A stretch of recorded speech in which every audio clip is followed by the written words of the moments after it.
Oppenheimer presenta. Llega a usted por cortesía de Banco Falabella. Hablamos mirándote a los ojos.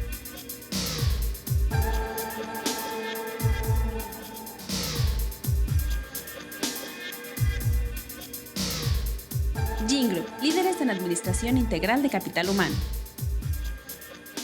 Estudia en Argentina. Carreras acreditadas internacionalmente. Residencia universitaria. Aranceles a tu alcance. UADE, una gran universidad. Arcos Dorados.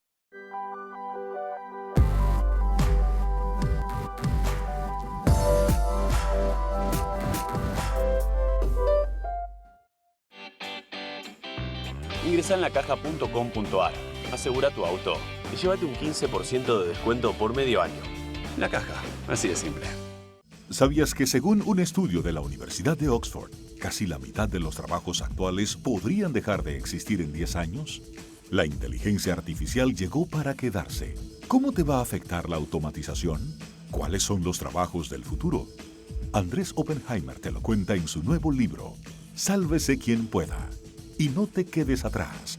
Encuéntralo en librerías.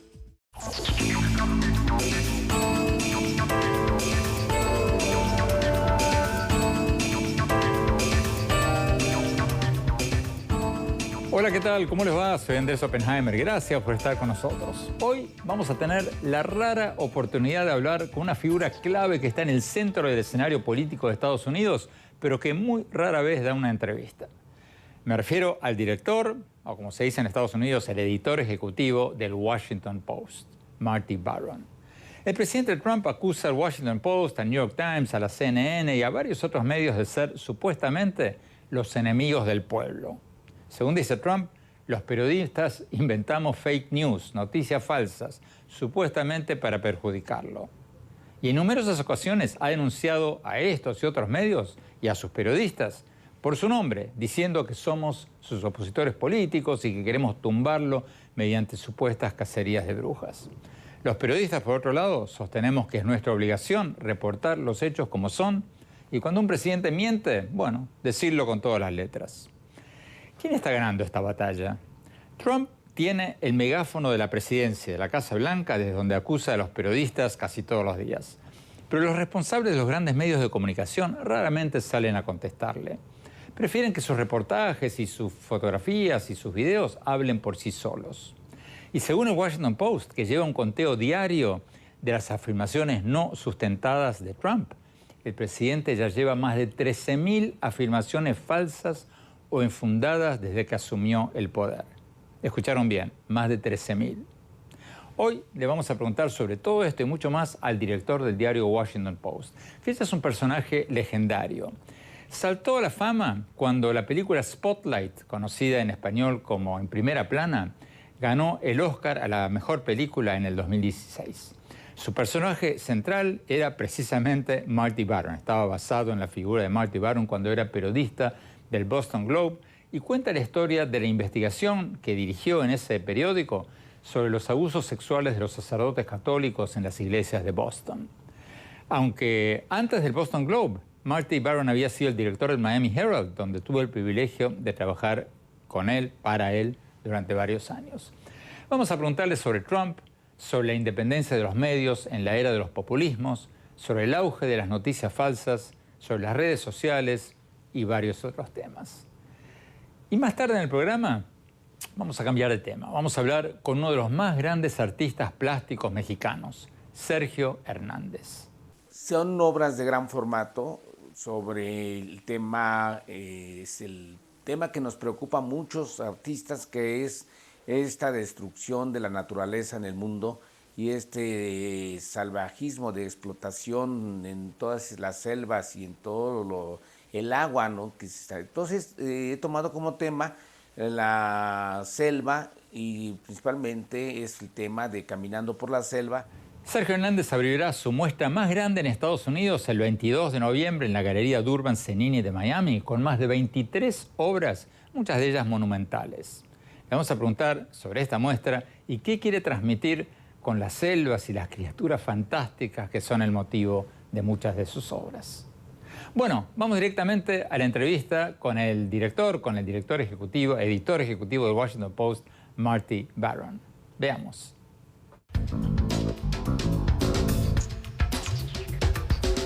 Marty Baron, muchas gracias por estar con nosotros. Gracias por invitarme. Marty, como director del Washington Post, tú estás en el centro del huracán político de Washington, del mundo. El presidente Trump casi no pasa día en que dice que el Washington Post miente, que los periodistas somos enemigos del pueblo. Ustedes han hecho un recuento de que Trump ya ha dicho más de 12.000 mentiras desde que asumió. Esto es una batalla diaria. ¿Quién está ganando esta batalla? Bueno, para nosotros no es una batalla, no hay una competencia entre el presidente y el periódico del Washington Post. El primer día después de su toma de posesión, el presidente fue a la agencia de la CIA y él les dijo a los agentes que él estaba en guerra con los medios. Pero nosotros no estamos en guerra con él, estamos en el trabajo. Estamos haciendo el trabajo que necesitamos hacer bajo la primera enmienda de la Constitución. Y la misión del periodismo es hacer rendir cuentas a los políticos, a los funcionarios gubernamentales, a las personas poderosas, a las instituciones poderosas. Y no es un concurso de popularidad. Bueno, pero mucha gente que lo escucha a él, cuando nosotros los periodistas le decimos el presidente miente, el Washington Post dice 12.000 veces desde que asumió, más, aumentan la cuenta todos los días, mucha gente que lo sigue dice, bueno, todos los presidentes mienten, esto no es nada nuevo, acá eso no es importante. ¿Qué dices tú a esa aseveración? ¿Qué dices tú sobre la gente que dice, bueno, este no es diferente? Sí, mienten todos. Bueno, es diferente, porque había presidentes en el pasado que mentían, obviamente, que pronunciaban falsedades de vez en cuando. Pero no habíamos visto un presidente como el presidente Trump, porque cada día él pronuncia falsedades, él menciona teorías de conspiración. Él miente durante sus mítines, durante sus ruedas de prensa, durante sus entrevistas con los reporteros. Cada día, todos los días, todos los meses. Y entonces no hay ninguna comparación entre él y los presidentes del pasado. ¿Cuáles son las mentiras más impresionantes que recuerdas? Bueno, él ha pronunciado varias mentiras sobre la investigación sobre Rusia.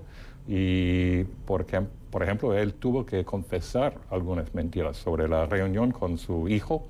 Él dijo que no había escrito la declaración de su hijo. Después de que se reunió en la Torre Trump con los emisarios rusos. Sí, tuvo que confesar que había escrito la declaración a nombre de su hijo. Sí. ¿Cómo llegaron ustedes a esa cifra de 12.000 mentiras? ¿Ustedes tienen una persona o un grupo de personas que se dedican a poner una crucecita a cada mentira? ¿Cómo funciona eso? Casi.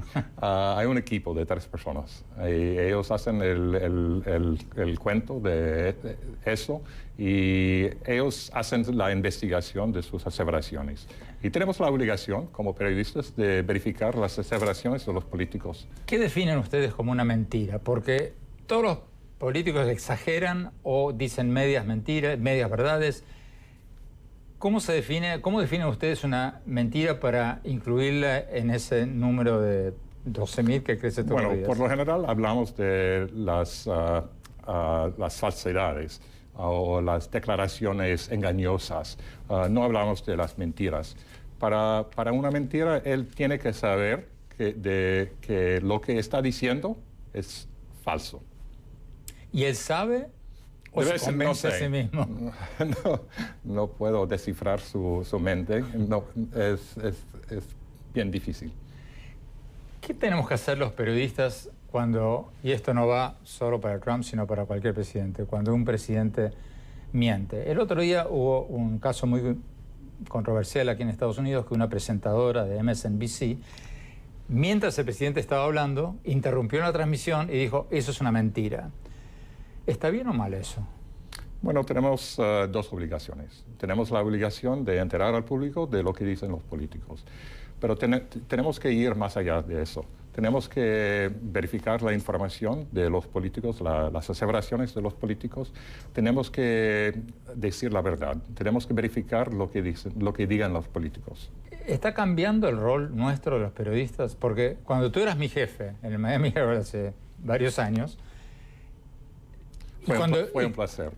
Más todavía, un honor más que un placer. Pero en esa época, y cuando nosotros estudiamos en la Escuela de Periodismo, se suponía que teníamos que ser neutrales, se suponía que teníamos que ser objetivos, se suponía que no teníamos que opinar.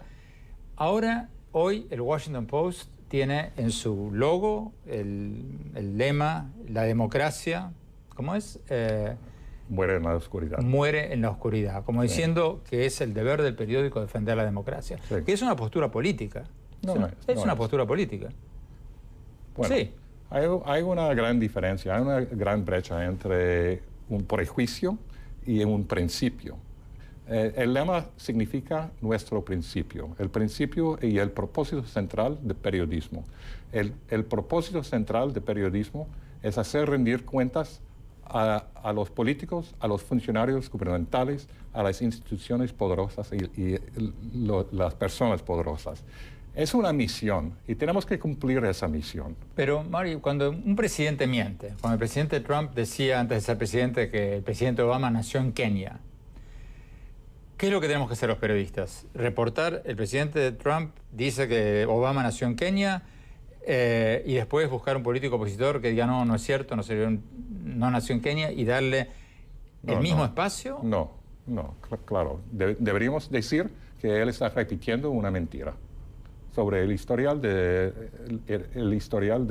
Barack Obama. O sea, tenemos que ser veraces, no necesariamente neutrales. Verdad, sí. Tenemos que decir la verdad. Tenemos que encontrar la verdad. Es el propósito central de periodismo, encontrar los hechos.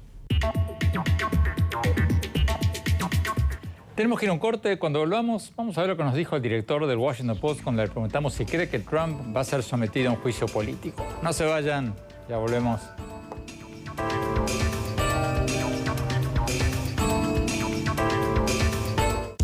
Cuando cambias tus CMR puntos, cambias de aire,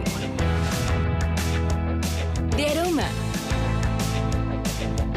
de estilo. Cambias de ritmo. Cambias tu estilo de vida. Cuando cambias tus CMR puntos, tú también cambias. Aprovecha tus puntos y cambia lo que quieras. CMR puntos. Cambio lo que quiero.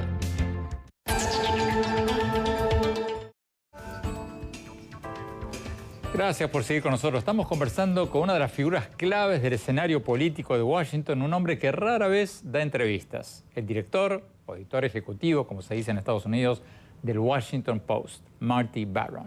Sigamos viendo la entrevista.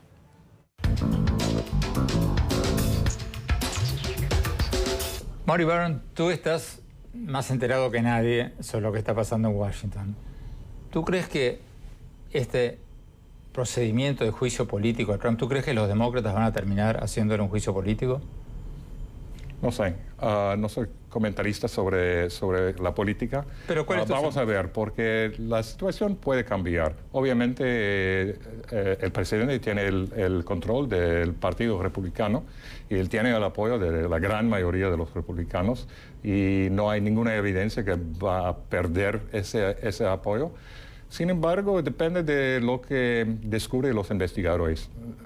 ¿Pero le conviene a los demócratas seguir adelante sabiendo que para que un juicio político sea exitoso tienen que tener 2/3 del Senado y no lo van a tener porque el Senado está en manos de los republicanos? Bueno, es su juicio, ellos piensan que es un asunto importante, es un asunto de la Constitución. Pero en el ambiente de Washington, tú ves que la rivalidad, la grieta, la falta de comunicación entre ambos partidos está creciendo, se está ahondando. Sí, claro, está creciendo, sí, está creciendo. Vivimos en una sociedad polarizada, obviamente, y eso no está cambiando, está empeorando. No solamente en Washington, entre los políticos, pero en la sociedad, en el país entero. ¿A qué lo atribuyes eso? Bueno, ¿Lo atribuyes a Trump, a las redes sociales, a qué? Varias cosas. Yo supongo que el sistema de información ha cambiado mucho. Muchas personas, obviamente, personas pueden recibir la información que quieren recibir. Pueden ir a varios sitios de Internet que refuerzan sus preexistentes puntos de vista. Y entonces es un ambiente muy polarizante. Pues estamos viendo en burbujas que se retroalimentan independientemente. Sí, claro. No quieren recibir información que contradiga su punto de vista. ¿Y qué hace un medio de prensa como el Washington Post? ¿Habla a un sector del público solo o trata de hablarle a los que piensan diferente? Bueno, pensamos que somos un medio independiente, que no tomamos partido, que no somos miembros de ningún partido, no somos seguidores de ninguna ideología. En las columnas de noticias hay una muralla entre el departamento de noticias y el departamento de opinión. No tengo nada que ver con el departamento de opinión. ¿Tú? Ellos tienen sus propias opiniones y tienen el derecho a sus propias opiniones. A veces estoy de acuerdo con esas opiniones, a veces no estoy de acuerdo con esas opiniones, pero eso no me importa. Lo que me importa es la cobertura de las noticias y la independencia de la redacción en el Washington Post. Tenemos que ir a un corte rápido. Cuando volvamos, vamos a ver lo que nos dijo el director del Washington Post sobre las redes sociales y sobre cómo combatir esta epidemia de noticias falsas, de fake news en el Internet. No se vayan, ya volvemos.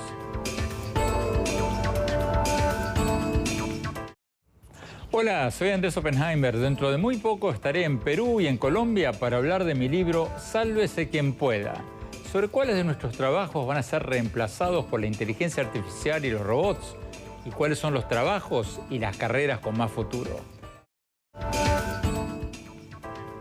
Gracias por seguir con nosotros. Estamos conversando con una de las figuras claves del escenario político de Washington, un hombre que rara vez da entrevistas, el director o editor ejecutivo, como se dice en Estados Unidos, del Washington Post, Marty Baron.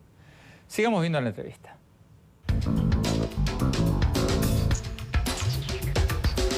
Marty Baron, tú diriges el Washington Post, uno de los periódicos más exitosos de Estados Unidos, del mundo. Según un estudio reciente del Pew Research Center, la circulación de los periódicos ha llegado a su punto más bajo desde 1940, a pesar del crecimiento de la población. ¿Cuál es el futuro de los periódicos? ¿Tú crees que de acá a 5 años va a seguir existiendo el periódico en papel? Bueno, hay que distinguir entre los periódicos impresos y los periódicos que tienen sus sitios de Internet. Y hay que reconocer que vivimos en un mundo digital, que la mayoría de la gente recibe su información de una manera digital, en particular por los dispositivos móviles. Y es un gran cambio en el ecosistema de información y los medios que abrazan esos cambios y que dominan esos cambios tienen más probabilidad de sobrevivir y de tener éxito.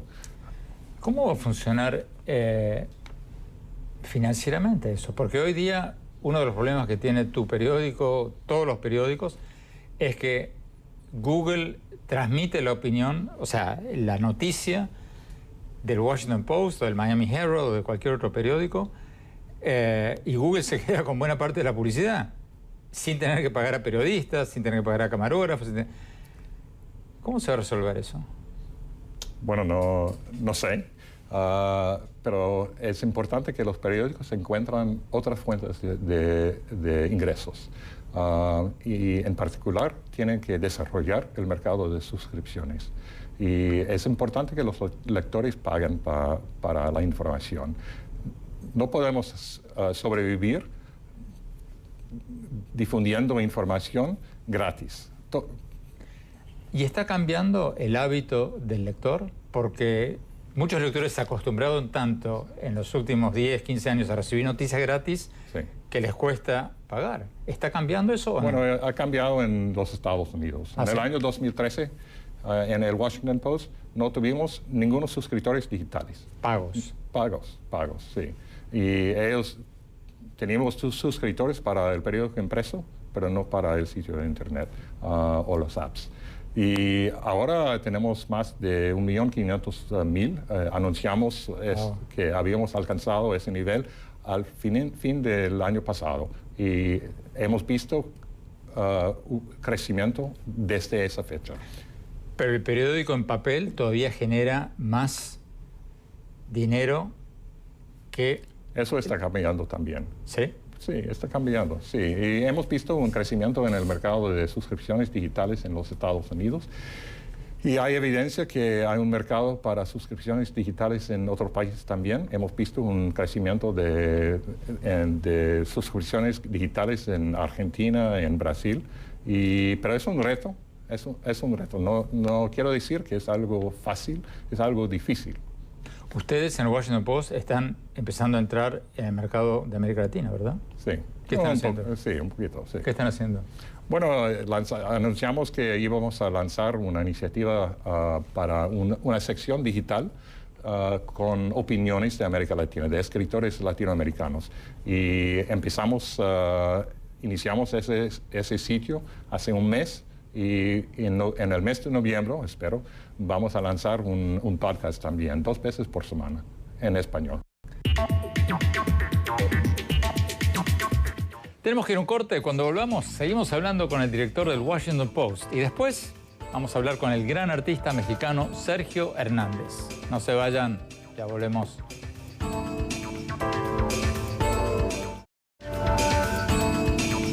Gracias por seguir con nosotros. Estamos hablando con una de las figuras claves del escenario político de Washington, un hombre que rara vez da entrevistas, el director del Washington Post, Marty Baron.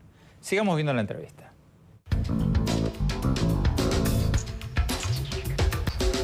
En América Latina, en muchos países existe la noción de que Washington, el gobierno de Estados Unidos, la prensa de Estados Unidos está pendiente de cada país de América Latina. Y sin embargo, quienes vivimos aquí, vemos con preocupación, con tristeza, que es todo lo contrario.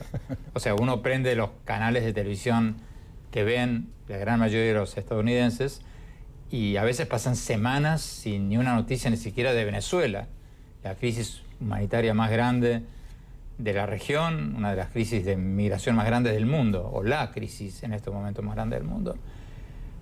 ¿Por qué hay tan pocas noticias de América Latina? No sé, pero en el Washington Post hay muchas noticias sobre América Latina. Bueno, en Miami Herald también. Pero Miami Herald también. Pero comparadas con Irán, Afganistán, Medio Oriente, Europa... Porque no tenemos soldados, no tenemos un ejército en América Latina como en Irán. No hay tanto peligro a los soldados estadounidenses.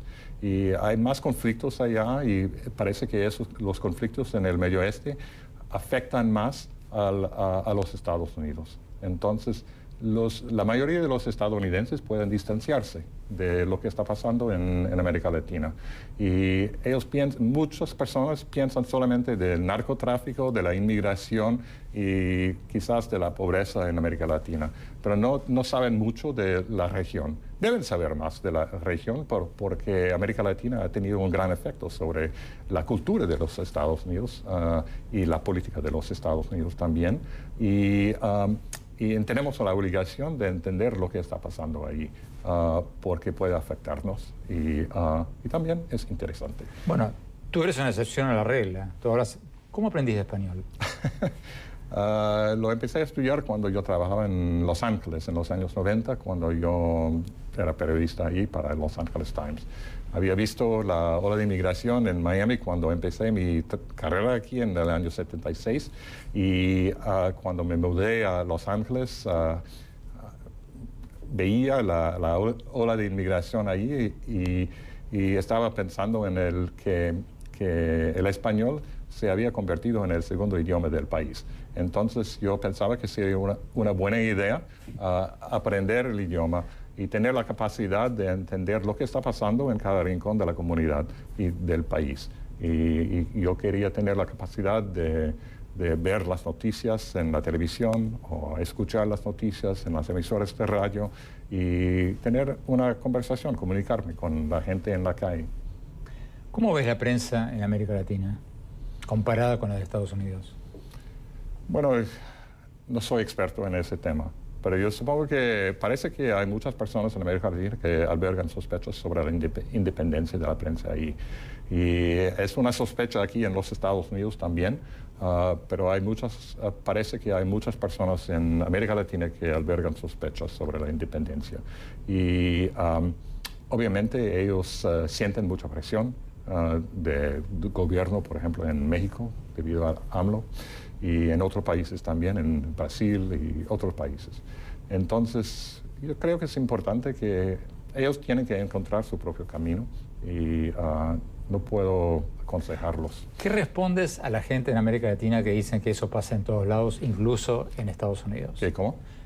¿Qué le respondes a la gente en América Latina que dicen que lo mismo ocurre en Estados Unidos y que dudan, por ejemplo, que tu periódico sea independiente? Sí. ¿Cuán independientes son? Bueno, somos completamente independientes. Sí, hemos hecho investigaciones sobre los demócratas también y hacemos investigaciones de los republicanos y de cualquier persona. No nos importa el partido, no nos importa la ideología de nuestros blancos de investigación. Entonces mantenemos la independencia, una independencia completa.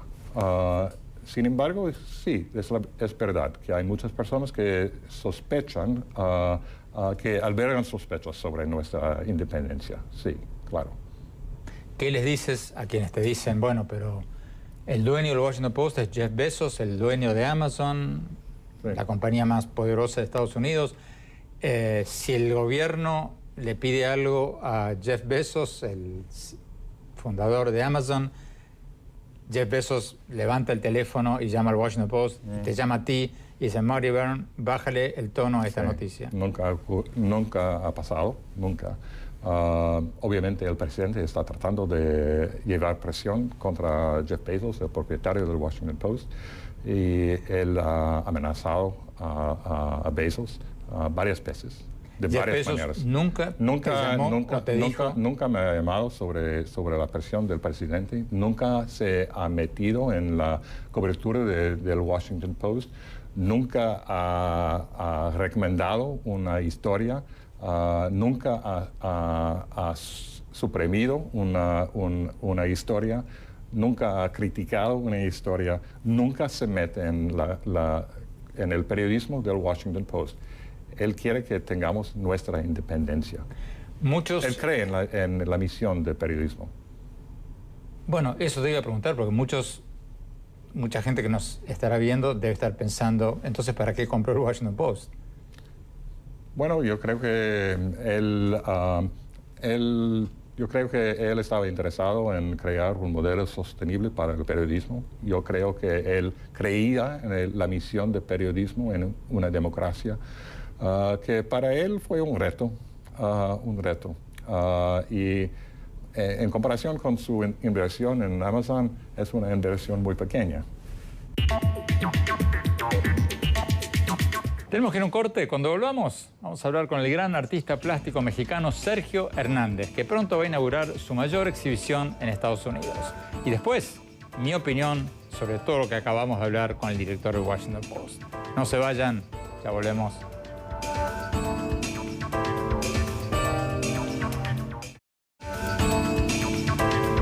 Gracias por seguir con nosotros. Sergio Hernández es uno de los artistas plásticos más conocidos de México. Sus obras están en varios museos y ahora está por inaugurar el 22 de noviembre su mayor muestra de los últimos 20 años en Estados Unidos.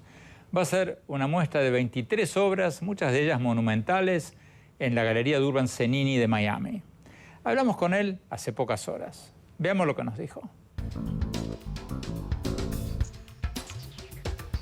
Sergio Hernández, muchas gracias por estar con nosotros. Hacía como 20 años que no hacías una gran muestra en Estados Unidos y la que vas a inaugurar ahora, el 22 de noviembre, es la más grande que has hecho en este país. Tú has exhibido muchas veces en Europa y estás en varios museos. ¿Por qué no habías hecho una muestra durante tanto tiempo en Estados Unidos?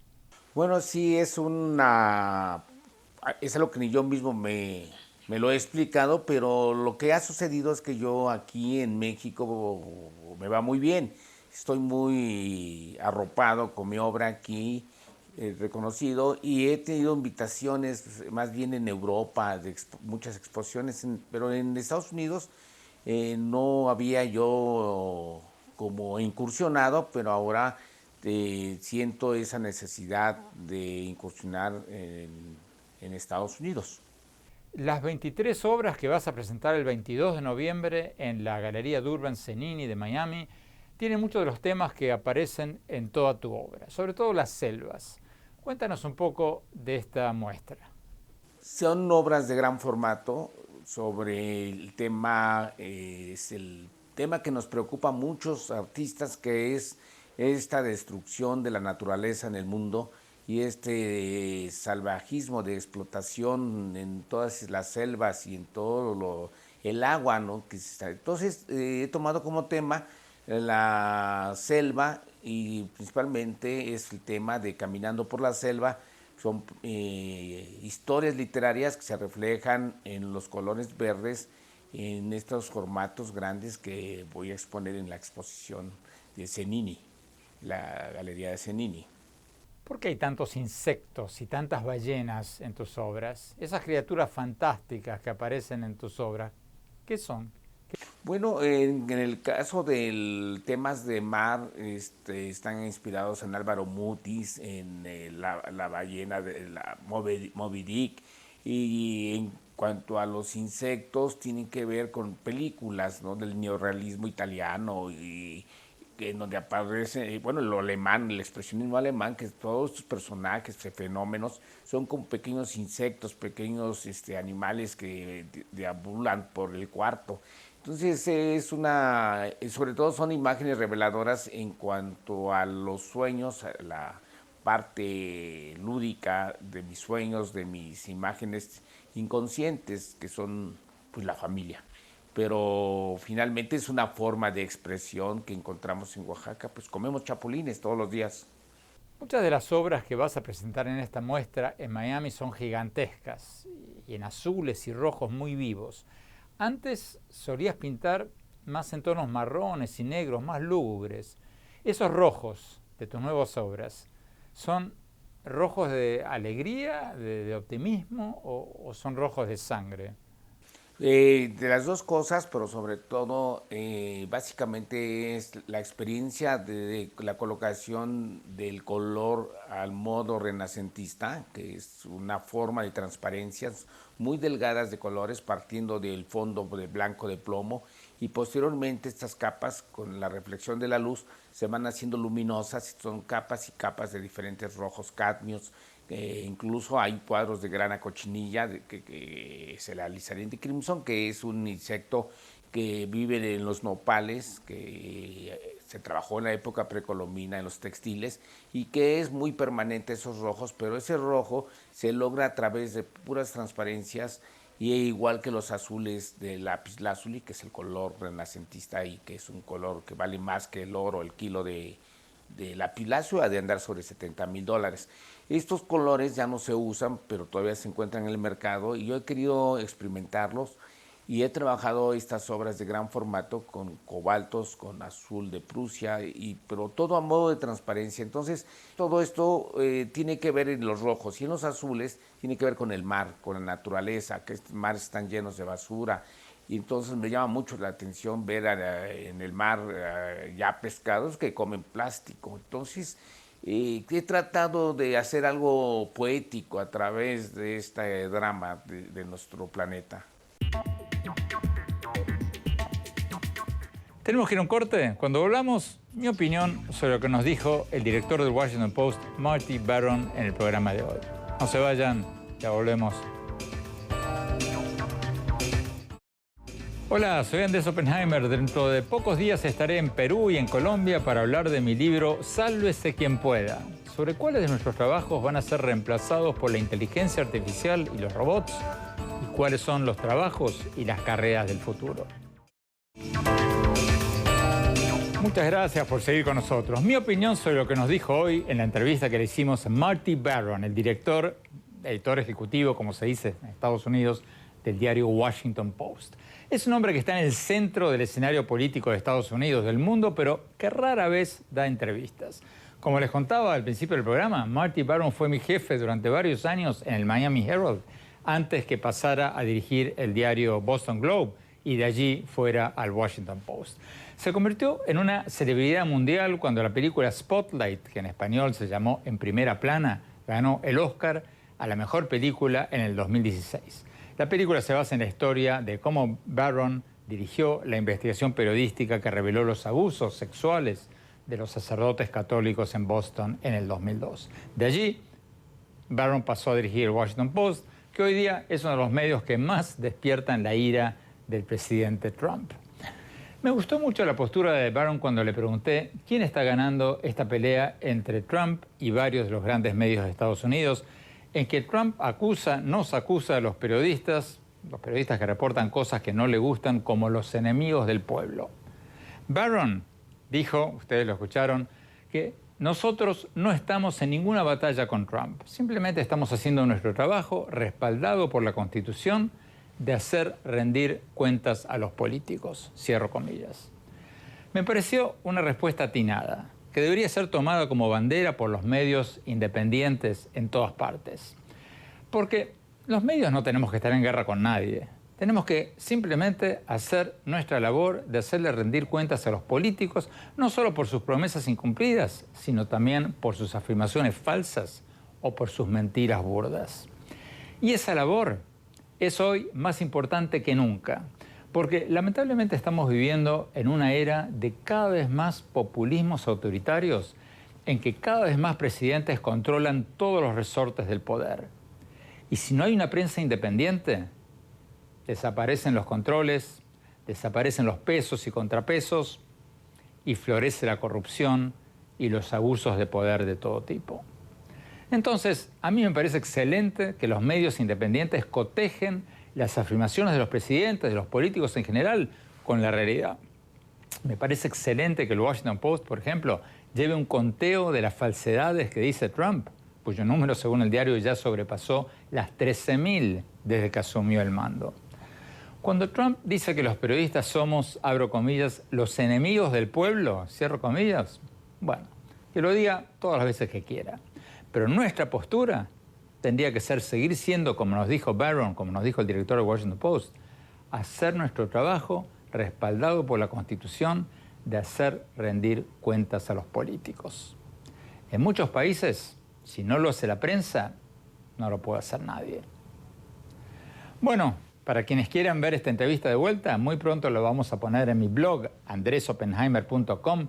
Allí pueden encontrar mis más recientes columnas del Miami Herald y nuestros más recientes programas de televisión. Les recuerdo la dirección en internet, es www.andresopenheimer.com. Y síganme en mi Twitter, en @OppenheimerA, en mi página de Facebook, Andrés Oppenheimer, y ahora también en Instagram, en Andrés Oppenheimer Oficial. Gracias por habernos acompañado. Hasta la semana próxima. Oppenheimer presenta. Llega a usted por cortesía de Banco Falabella. Hablamos mirándote a los ojos.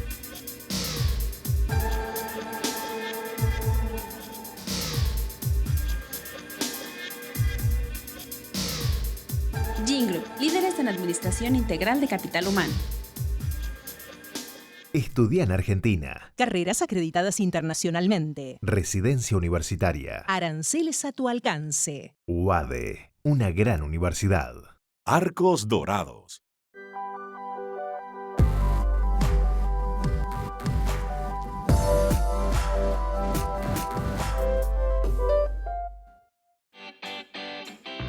Ingresa en lacaja.com.ar, asegura tu auto y llévate un 15% de descuento por medio año.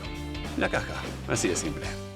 ¿Sabías que según un estudio de la Universidad de Oxford, casi la mitad de los trabajos actuales podrían dejar de existir en 10 años? La inteligencia artificial llegó para quedarse. ¿Cómo te va a afectar la automatización?